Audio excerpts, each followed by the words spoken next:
프레임의 법칙이라고 하는 것이 있습니다. 똑같은 상황이라도 어떤 틀을 가지고 그 상황을 해석하느냐에 따라서 사람들이 생각하는 것이 달라질 수가 있다 하는 말입니다. 한 선생님이 매일 지각하는 이 학생에게 회초리를 들었습니다. 어쩌다 한 번이라고 하면 되는데 매일 이 지각을 하니까 그 학생이 괘씸해서 회초리를 들게 된 것입니다. 회초리를 든 다음 날 아침에 그 선생님이 차를 타고 학교에 가다가 늘 지각하는 그 학생을 우연히 보게 되었습니다. 한눈에 봐도 병색이 짙은 아버지가 앉은 휠체어를 밀고 요양시설로 들어가고 있었던 것입니다. 순간 선생님은 가슴이 서늘해졌습니다. 지각은 곧 불성실이라는 생각에 이유도 묻지 않고 무조건 회초리를 든 자신이 부끄럽고 자책감이 들었습니다. 가족이라고는 아버지와 단둘뿐이라서 아버지를 지켜드려야 하는 입장에 있는 지각 학생. 게다가 요양시설은 문을 여는 시간이 정해져 있었던 것입니다. 학생은 요양원이 문을 여는 시간에 맞춰서 이 아버지를 모셔다 드리고 100m 달리기 선수처럼 뛰어서 학교에 갔지만은 그래도 매일 지각을 할 수밖에 없었던 것입니다. 그날 역시 지각을 한 학생은 선생님 앞으로 와서 말없이 종아리를 걷었습니다. 그런데 선생님은 회초리를 학생의 손에 쥐어주고 자신의 종아리를 걷었습니다.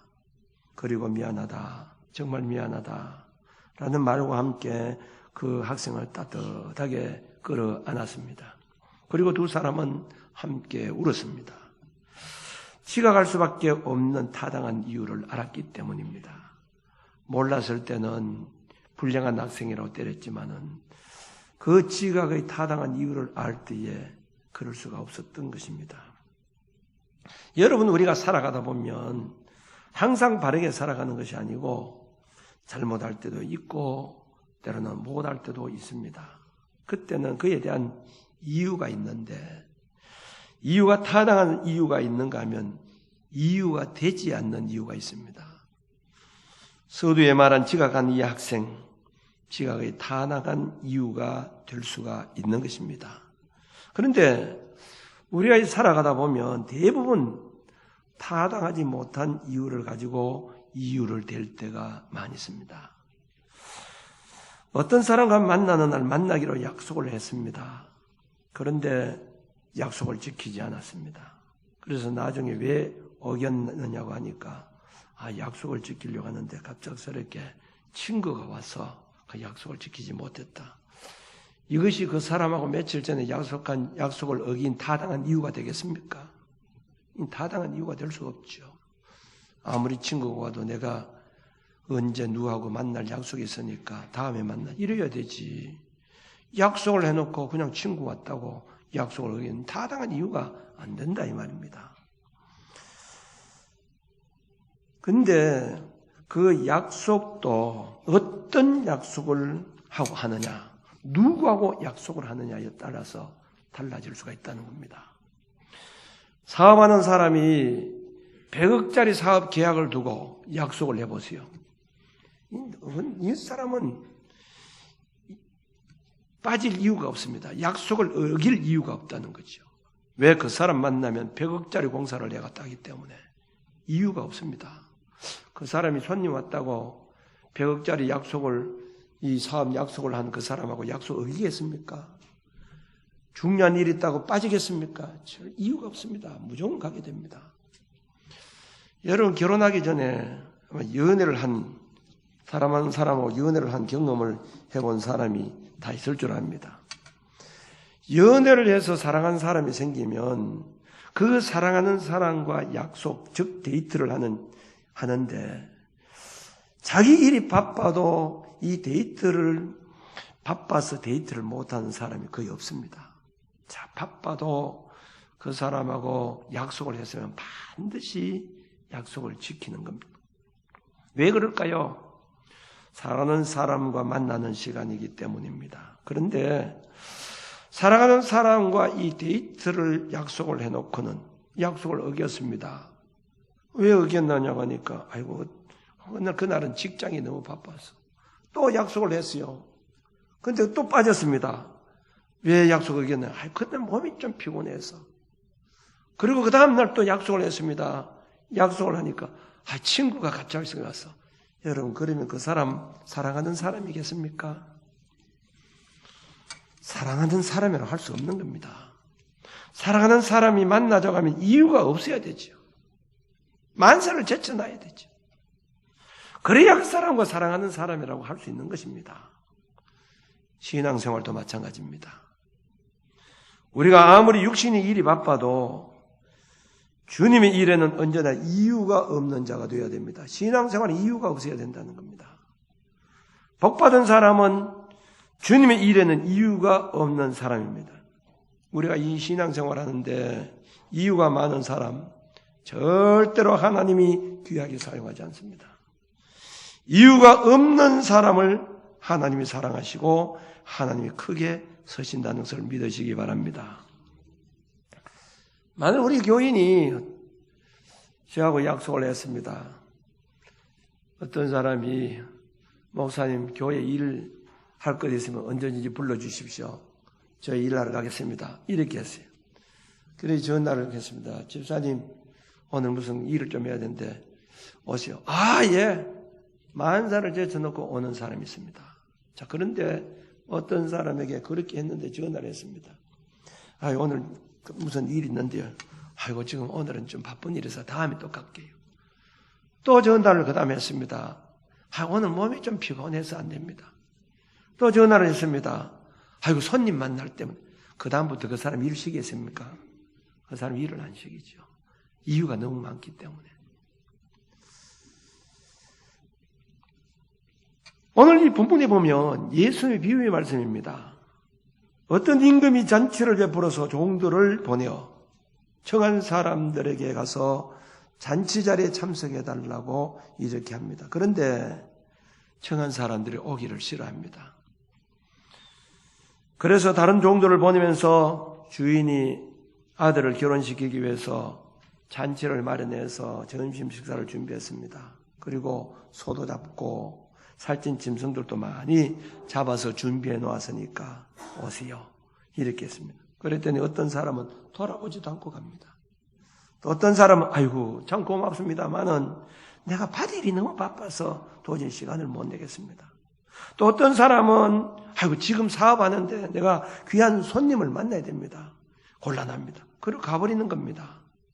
임금이 얼마나 화가 났는지 군대를 보내어서 이후되고 오지 않는 사람 모두 다 죽이고 동네를 불살하고 말았습니다. 혼인잔치는 준비되었는데 청한 사람들, 즉 이유가 많은 사람들은 합당치가 않으니까 길에 나가서 만나는 대로 사람을 정해서 오라고 이렇게 했습니다. 왜 청한 사람들이 합당치 않다고 했습니까? 이유가 많다는 것이죠. 여러분, 주님의 일을 하는 사람들은 너무 이유가 많은 사람들 하나님 나라에 합당치 않습니다. 예수님 제자들을 보세요. 솔직히 예수님 제자들이 똑똑한 사람이 별로 없습니다. 배운 사람들이 없습니다. 가진 것이 별로 없습니다. 그럼에도 불구하고 예수님께서 이 제자들을 선택하신 조건이 보면 예수님 부를 때 조건 없이 이유 없이 따랐던 그런 사람들이었습니다. 마태복음 4장에 보면 예수님께서 이제 두 형제 베드로와 안드레가 금을 던지는 모습을 보게 됩니다. 나를 따라오너라. 내가 너희를 사람 낚는 어부가 되게 하리라. 그러자 그들이 곧 그물을 버려두고 예수를 따르니라 했습니다. 거기서 더 지나가시다가 두 형제 세베대의 아들 야고보와 요한이 그물 깁는 것을 보았습니다. 그리고는 또 그들을 부릅니다. 배와 아버지를 버려두고 예수를 따르니라 이렇게 했습니다. 따를 수 있지만은 집에 가서 식구들과 의논해보고 따르겠습니다. 아니면 아버지하고 상의해보고 따르겠습니다. 그리고 따르지만은 며칠 후에 따르겠습니다. 다 이유가 있을 수가 있습니다. 그런데 그 이유가 없습니다. 이런 자들이 제자의 자격이 있다는 겁니다. 언제든지 부를 때에 이유 없이 따르는 자들, 예수님이 제자로 다 불렀다는 겁니다.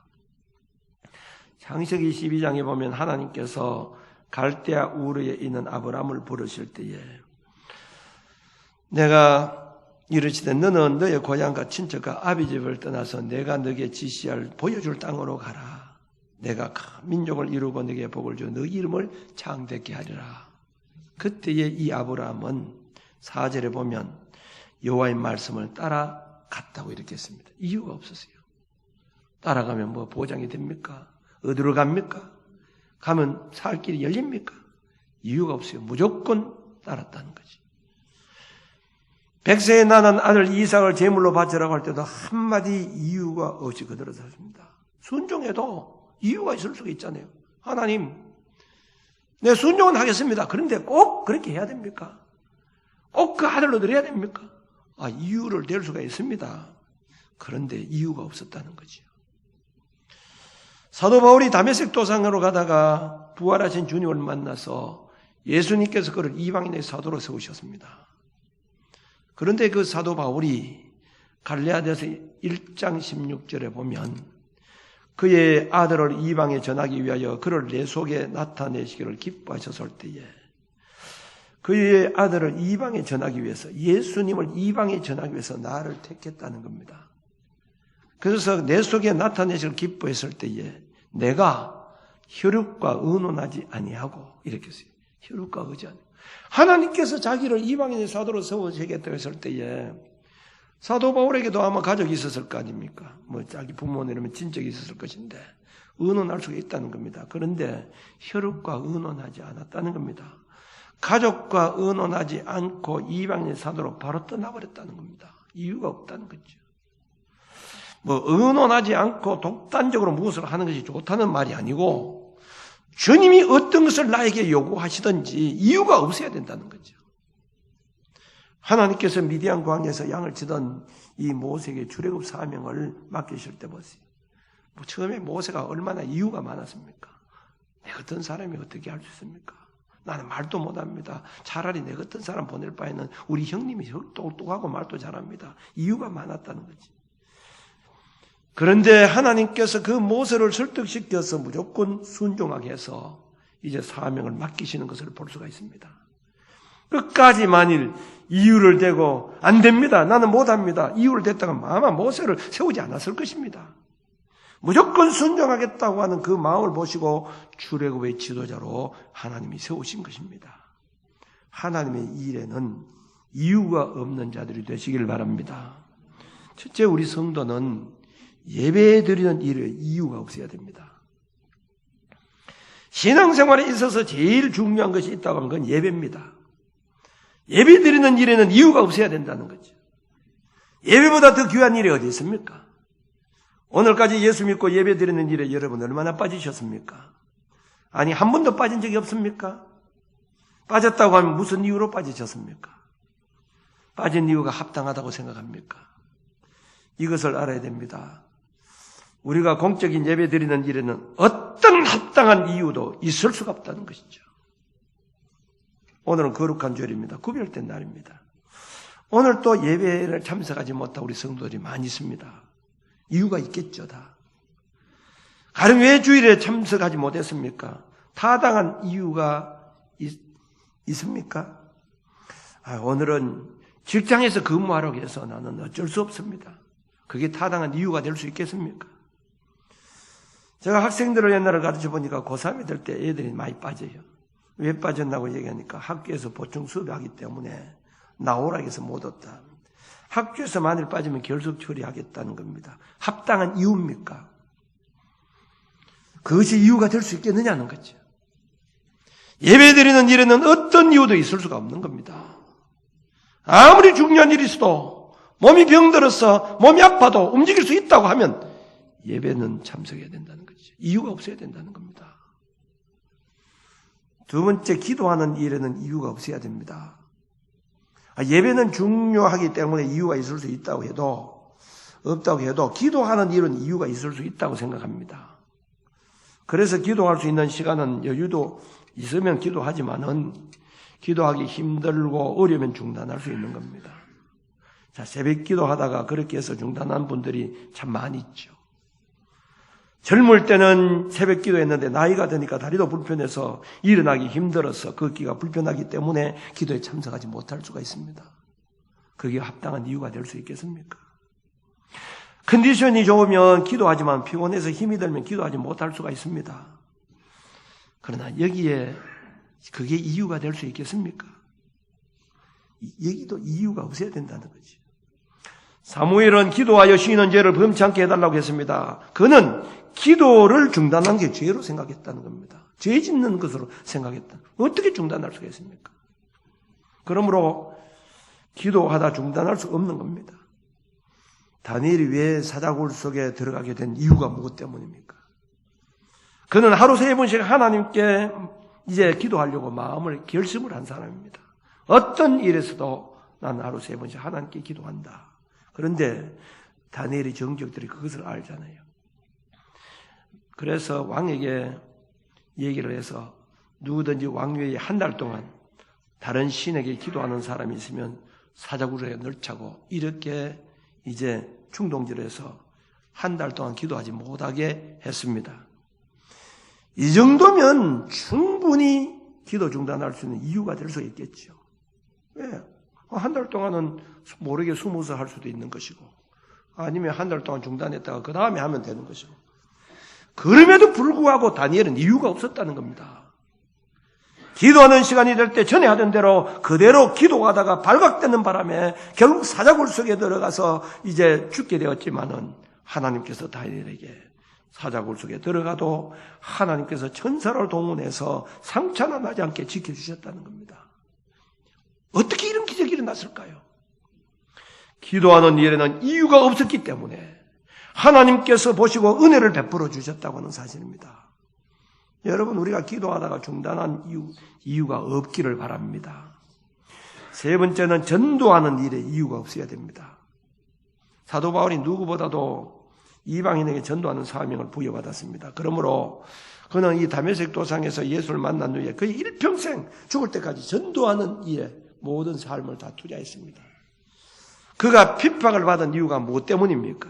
전도하는 것 때문입니다. 꼭 그렇게 하지 않아도 이 핍박이 있으면 잠시 중단했다가 할 수 있는 일임에도 불구하고 그는 중단하지 않았다는 겁니다. 사도행전 21장에 보면 그가 가이사랴에 그 7 집사 중에 한 사람인 빌립 집사 집에 그 한참 동안 그 여러 날 묵고 있었습니다. 그런데 거기에 아가보라고 하는 선지자가 찾아왔습니다. 이 아가보라는 사람은 아주 예언하는 그런 사람이었습니다. 근데 이 아가보가 와서는 마침 그때에 사도 바울이 이 몸에 띠를 풀어서 옆에 놔두었는데 이 아가보는 이 띠임자가 누군지도 모르고 그냥 와서는 이 얘기를 자기 손을 이 띠를 가지고 정정 맵니다. 몸을 매더니만 하는 말이 이 띠임자가 누군지는 모르겠지만은 예루살렘 올라가면 이 유대인들이 이 띠임자에게 이렇게 결박해서 이방인의 손에 넘겨주게 될 것입니다. 이렇게 했어요. 이게 무슨 말입니까? 무슨 뜻입니까?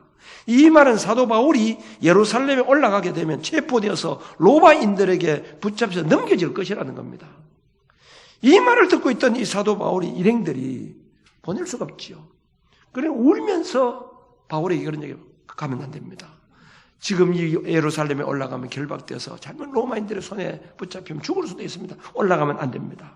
이렇게 때 사도 바울이 사도행전 21장 13절에 보면 이렇게 고백을 하고 있습니다. 여러분이 어찌하여 울어 내 마음을 상하게 하느냐? 나는 주 예수 이름을 위하여 결박당할 뿐 아니라 예루살렘에서 죽을 끝도 각오하였노라. 예루살렘에서 죽을 끝도 각오했노라. 이 말은 전도하다가 결박을 당한다고 해도 전도를 멈출 수가 없다는 겁니다. 전도 중단은 이유가 안 된다는 것입니다. 왜 그럴까요? 전도는 주님의 지상명령이기 때문입니다. 명령이라는 거죠. 전도하지 않으면 내게 화가 있다는 것을 그는 알았기 때문이라는 겁니다. 네 번째는 봉사하는 일에는 이유가 없어야 됩니다. 우리가 주님을 위해서 봉사하다가 그만두는 이유가 무엇 때문입니까? 다 이유가 있죠. 어떤 분들은 봉사를 기분에 따라 하는 분들이 있습니다. 기분 좋을 때는 하지만 기분 나쁘면 안 하죠. 이런 교인들은 그런 사람들이 많이 있잖아요. 열심히 하다가 기분 나쁘니까 난 못하겠다는 겁니다.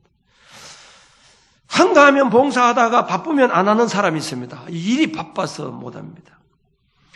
가령 우리 교회 찬양대를 맡은 분, 교회 교사로 임명된 분, 여러분 임명대 오늘 또 보니까 많이 빠졌습니다만은 다 이유가 있겠죠. 그 이유가 무슨 이유입니까? 기분이 나빴습니까? 기분 나빠서 난 찬양대 못 앉겠다. 기분 나빠서 난 교사 못 하겠다. 청소를 맡은 자가 아이고 여유가 있으면 하지 그래도 몸이 피곤하면 어떻게 합니까? 그냥 피곤하면 하지 않고 피곤하기 때문에 난 못합니다. 이게 이유가 될 수 있느냐 이 말이죠. 비가 오나 눈이 오나 하나님께서 나에게 맡겨주신 일이 있다고 하면 이유 없이 충성하는 그런 자가 돼야 된다는 거지. 달란트 비유에서 가르쳐주신 이유는 주님께서 우리에게 맡겨주신 일에는 열심히 충성하라는 겁니다. 그런데 한 달란트 받은 사람은 이유가 얼마나 많습니까? 당신은 굳은 사람이기 때문에 혹시라도 잘못해서 손해를 입히면 그저 곤란하기 때문에 감추어 두은 나이다. 제대로 하지 않았다는 거지. 마태복음 6장 33절에 보면 너희는 먼저 그 나라와 그 의를 구하라 그리하면 이 모든 것을 너희에게 더하시리라 이렇게 했습니다. 하나님께 봉사하는 일에는 이유 없이 충성해야 됩니다. 나는 바빠서 못합니다. 나는 재능이 없기 때문에 못합니다. 나는 피곤해서 못합니다. 나는 자녀들을 키우기 때문에 정신이 없기 때문에 난 못합니다. 나는 다른 하늘 일이 있기 때문에 못합니다. 이건 이유가 있을 수가 없다는 말이죠. 마지막으로 말씀에 순종하는 일은 이유가 없어야 됩니다. 안식일을 기억해서 성일을 지키라. 성일을 못 지키는 이유가 없다는 거예요. 무조건 안식일을 성일로 지켜야 된다는 겁니다. 원수를 사랑하라. 원수 사랑하지 못한 이유가 없다는 겁니다. 무조건 원수 사랑해야 된다는 거지. 내 부모를 공경하라. 부모 공경하는 무조건 해야 된다는 이 이유가 없다는 겁니다. 부모가 예수 안 믿기 때문에 난 공경 못 합니다. 부모가 부모같이 해야 짓을 해야 내가 부모 대우를 하지. 이유가 없다는 거예요. 그거는 무조건 하나님 명령이기 때문에 무조건 해야 된다는 거예요. 하나님께서 우리에게 말씀을 지시하는 것은 무조건 이유가 없이 순종해야 합니다. 아무리 인간적으로 도덕적으로 윤리적으로 맞지 않아도 그것이 하나님의 명령이라고 하면 이유 없이 순종해야 합니다. 이유가 없어야 된다는 거지. 왜 사울왕이 하나님께 버림을 받았습니까? 왕은 제사를 드릴 수가 없습니다. 제사장이 제사를 드려야 됩니다. 그런데 블리츠과 전투가 일어나는데 자기 군인들이 자꾸 떠나는 겁니다. 그럼 블레셋 군인들이 자꾸 이제 접근해 오는 겁니다. 그런데 제사를 드려야 사무엘 선지자가 오지 않는 겁니다. 불안하는 겁니다. 그래서 자기 마음대로 제사를 드린 겁니다. 아무리 그래더라도 자기 마음대로 제사를 드리면 안 되는 거예요. 제사장이 드려야 되는 건데 자기가 왕 임의대로 드렸다 이 말입니다. 하나님의 명령에는 어떤 이유도 타당한 이유가 있을 수가 없는 겁니다. 아말렉과 전투에 무조건 사람이나 짐승 다 죽이라 이렇게 했잖아요. 하나님께서. 그런데 살려주었습니다. 아마 사울왕이 아가강을 보니까 참 불쌍도 하고 아이고 저거 내 사람 죽여봐야 무슨 필요가 있겠나. 그래서 살려주고 또 송아지하고 짐승들을 보니까 너무 살이 지고 있으니까 아이고 저거 죽여봐야 뭐 하겠노. 저거 가지고 이제 놔두었는데 이걸 알았다 이 말이죠. 그래서 나중에 사무엘 선지자가 막 책망을 쓸 때 어떻게 했습니까? 아이고 살찐 손은 내가 하나님께 제사 드리려고 남겨두었다. 이게 이유입니다. 그 이유가 될 수 있습니까? 하나님께서 분명히 진멸하라고 했는데 이유가 없는 거예요. 아무리 타당해도 하나님이 명령하신 것은 그대로 해야 되는 겁니다. 죽이지 않고 있으니까 나중에 이 아가왕을 다윗에게 맡기게 되죠. 사울왕이. 아가왕이 막 좋다고 생각하게 된 겁니다. 아이고 이제는 사울왕의 손을 벗어났으니까 다윗이 나를 용서해 주겠지 이렇게 생각했는데 아가왕을 다윗의 손에 맡겼을 때 다윗은 즉시로 바로 죽여버렸습니다. 어떻게 그렇게 잔인할 수 있겠어요? 다윗이 그만큼 잔인한 사람입니까? 그것은 바로 하나님 명령이었기 때문이라는 거죠. 진멸해라. 하나님 죽이라고 했기 때문에 그렇게 하게 된 겁니다. 하나님의 명령에는요. 인정도 사정도 어떤 이유로도 불순종할 수 없고 순종해야 되기 때문입니다. 우리 예수를 믿는 사람들을 보면요. 때로는 보면 사람들이 이해되지 못할 때가 있습니다. 어떻게 저렇게 포용력이 없고 어떻게 저렇게 사람들 이해도 못하고 뭐 어떻게 저렇게 사람이 고집이 세나 이렇게 생각할 수 있어요. 왜 그렇게 하느냐? 하나님이 말씀하신 것은 이유 없기 때문이라는 거죠. 타입이 없다 이 말입니다. 다윗이 우리아의 아내와 간음죄를 짓고 난 다음에 나단 선지자가 와서 그 죄를 지적합니다. 왕이 죄를 지었습니다. 여러분 그 당시 왕 같으면 그건 보통 있을 수 있는 일입니다. 거기 왕이 뭐 그 정도쯤이야 충분히 그런 죄를 지을 수 있는 그거 가지고 뭐 그렇게 날 책망하느냐고 이렇게 이유를 댈 수 있습니다만은 그 얘기를 듣는 순간 적시로 엎드려서 하나님 잘못했습니다. 이렇게 회개했습니다. 죄는 이유가 없이 무조건 회개해야 됩니다. 하나님 명령을 거역했다면 무조건 그건 이유가 없어야 된다 이 말입니다. 신앙생활을 하면서 이유가 많은 사람은 하나님은 사랑하는 사람이라고 할 수 없습니다. 이유가 없어야 된다는 거지. 제가 전에도 말씀을 드렸습니다만은 윤 목사님이 저녁에 윤석전 목사님이 여름철 이 재직회 직분자 세미나를 하다가 직분자 세미나 하는 도중에 괴한이 들어왔습니다. 거기에 강대상에 이 연문을 해가 괴한이 들어왔는데 도끼를 가지고 들어왔어요. 도끼를 가지고 와서는 이 도끼를 가지고 윤 목사님 허벅지를 찍어버렸어요. 찍어버렸는데 막 피가 나오는데 설교하는 중이었던 겁니다. 그 정도 같으면 빨리 막 구급차를 해가지고 병원을 가야 되잖아요. 근데 그 자리에서 막 밧줄 가지고 다리를 충쳐매고 설교를 다 마치고 병원에 가서는 엄청나게 많은 살을 꾸몄습니다. 왜 그렇게 했을까요? 충분한 이유가 될 수 있잖아요. 근데 그분은 이유가 될 수가 없다는 거죠. 하나님께서 자기를 이 강단에서 말씀을 선포하도록 세워놓았는데 이유가 없다는 겁니다. 그까지 그 사명 감당하게 된 겁니다. 오늘 본문 말씀에 보면 임금이 잔치에 참석하라고 했는데 한마디 말도 하지 않고 들은둥만 눈두고 하는 사람이 있었습니다. 한 사람은 나는 밭을 가야 됩니다. 나는 사업하러 가야 됩니다. 이 내용이 누가복음에 14장에 있습니다만 거기도 보면 그렇습니다. 나는 소를 샀기 때문에 소를 시험하러 가야 됩니다. 난 결혼식을 했기 때문에 가야 됩니다. 나는 사업하러 가야 됩니다. 이유가 많은 사람들. 임금이 노하여 군대를 보내어 죽이라고 이렇게 했습니다. 이유가 많은 사람은 합당치 않다는 겁니다. 우리는 무엇보다도 하나님께 예배드리는 일에 이유가 없어야 됩니다. 기도하는 일에도 이유가 없어야 돼요. 봉사하는 일에 이유가 없어야 돼요. 전도하는 일에 이유가 없어야 돼요. 하나님 말씀 순종하는 일에는 이유가 없어야 된다는 겁니다. 하나님이 어떠한 사람을 귀하게 하겠습니까? 하나님의 일이라고 하면 이유 없는 사람을 하나님이 사랑하시고 하나님이 지켜주시고 하나님께서 보호해 주셨다는 겁니다. 너무 이유 되면 안 됩니다. 조금 피곤해서 그저 힘이 들어서 그저 바쁜 일이 있어서 손님이 있어서 이유 타당할 수 있죠. 세상적으로는. 그러나 세상 사람들에게는 그렇게 해서 인정받을지 모르지만은 하나님은 그런 사람을 사용하지 않는다는 겁니다. 우리는 하나님의 일이라고 하면 이유 없이 충성하면서 살아갈 수 있는 저와 여러분들이 되어주시길 바랍니다. 기도드리겠습니다.